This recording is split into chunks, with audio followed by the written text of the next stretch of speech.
Card Player TV is back from the Gold Strike in Tunica, Mississippi. Today is day 2 of the World Poker Open in the day 1A and 1B fields combined. After the first level of play, there are about 116 players remaining, and the chip leader is Chad Brown. On day 1B, I had a couple of big hands against people who made some bad decisions pre-flop, and then that's always nice. And then the flop actually had to come perfect for me to get all their chips. Like one hand, for instance, I raised under the gun with aces, and the player first to my left re-raised me. So everyone mucked, and I re-raised, and he made the call, and he made the call. I made it. It's a pretty big re-raise, yeah. And he had ace deuce of spades.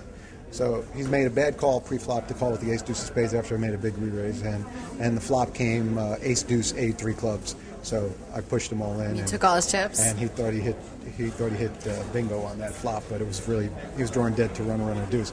So that got me a lot of chips, and then basically just different hands where my hands held up.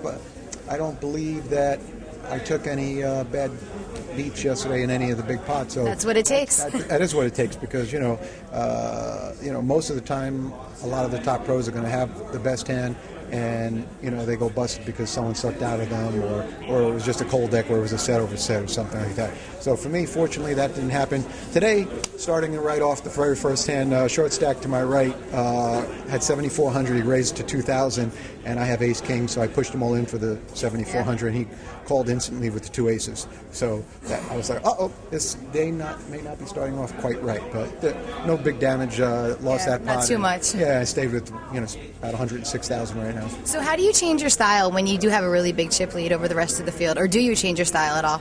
Well, having a chip lead is one element of what gear you're going to play, but more importantly is actually the table you're at.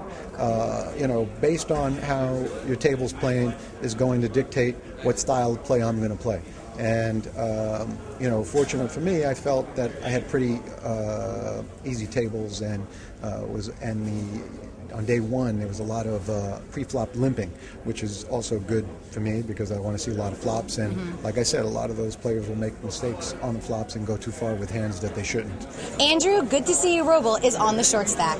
Oh, yeah, I have about 17,000 in chips, but I'm still in. Haven't been able to get anything going. Made a set of kings against a set of aces yesterday, so, that was pretty fun. And the field here is actually really soft. It doesn't look like very many pros showed up. I just haven't been able to get anything going.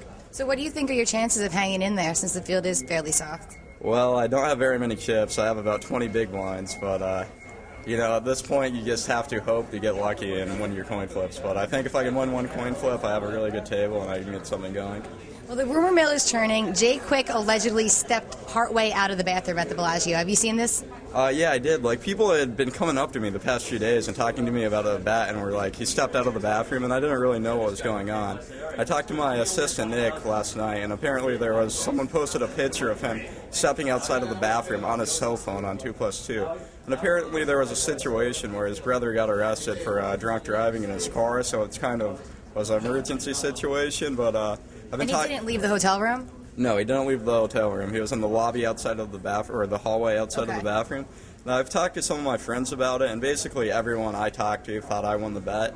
So, and I want to win the bet, but, it was kind of a special situation. So what are you going to do about it? Are you going to allow this special situation? I don't think I am. I'm going to talk to Jay about it and let him know and tell him I think I won the bet and see what he says. And then what will probably end up happening is we're just get a council of 3 poker players and have them meet and make a decision about the bet. But I'm pretty sure I won.